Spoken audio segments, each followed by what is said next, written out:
AC fridge training वाला में आपका हार्दिक स्वागत है। हमारे यहाँ लड़कों को फ्री में फ्रिज एसी की ट्रेनिंग दी जाती है। आज का दूसरा दिन है। जैसे विद्युत कितने प्रकार की होती है।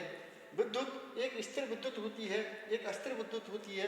इसको स्टैटिक इलेक्ट्रिसिटी बोलते हैं और डायनामिक इलेक्ट्रिसिटी बोलते हैं। हम किस विद्युत का उपयोग करते हैं? स्टैटिक इलेक्ट्रिसिटी किसे कहते हैं? इस प्रकार की विद्युत घर्षण से उत्पन्न होती है। जिस प्रकार हम दोनों हाथों को आपस में रगड़ते हैं तो उसमें से स्थिर ऊर्जा उत्पन्न होती है, लेकिन ये ऊर्जा हम एक स्थान से दूसरे स्थान तक नहीं ले जा सकते। इसी प्रकार जब एक कांच की छड़ को रेशम के टुकड़े के ऊपर रगड़ते हैं तब भी उसमें से इस प्रकार की ऊर्जा उत्पन्न होती है, लेकिन ये ऊर्जा का प्रयोग में नहीं लाया जा सकता। ग्रीक यूनान के एक दार्शनिक वैज्ञानिक थेल्स ने 2500 वर्ष पूर्व एक प्रयोग करके देखा। पीले भूरे रंग को ब्रोंजा को रेशम के कपड़े के टुकड़े के ऊपर रगड़ा तो उसमें से जैसे ही उसमें रगड़ा तो कागज के छोटे छोटे टुकड़ों को अपनी ओर आकर्षित करने का गुण आ गया। अंबर को यूनान में इलेक्ट्रॉनिक कहते हैं। जिन पदार्थों में अपनी ओर आकर्षित करने का गुण उत्पन्न हो जाता है उसे हम इलेक्ट्रिसिटी या इलेक्ट्रीफाइड मटेरियल या चार्ज मटेरियल कहते हैं, लेकिन स्टैटिक ऊर्जा हमारी किसी काम की नहीं है, ये लाभकारी सिद्ध नहीं हुई। इसी क्रम में डायनामिक इलेक्ट्रिसिटी का प्रयोग किया गया, यानी कि रासायनिक विधि से गैल्वेनी नामक वैज्ञानिक ने अस्थिर ऊर्जा का प्रतिपादन किया, अनेक रासायनिक विधि के प्रयोग किए।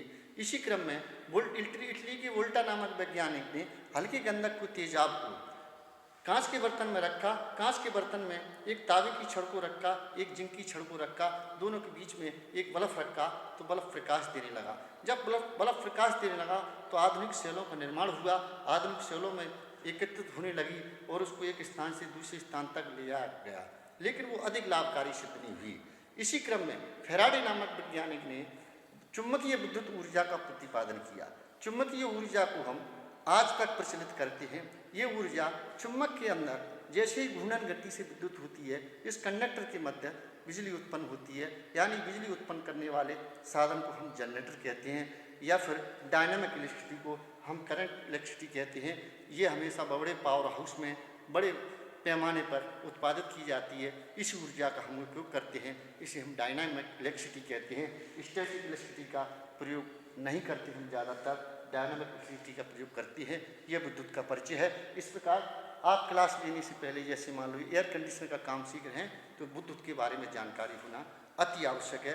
विद्युत हमेशा 50 साइकिल से चलती है, यानी कि एक बल्ब 1 सेकंड में 50 बार बुझता है और 50 बार बंद होता है, लेकिन हमारी नज़रें देख नहीं पाती क्योंकि हमारी इंडिया की लाइट की गति 50 साइकिल सेकंड है। 1 सेकंड में 50 बार बल्ब बुझता है, 50 बार बंद होता है। ये हमको न तो देख सकते हैं न स्पर्श कर सकते हैं। इसके प्रभाव से ही इसकी उपस्थिति को पता लगा सकता है। इसे हम इलेक्ट्रिसिटी कहते हैं। धन्यवाद।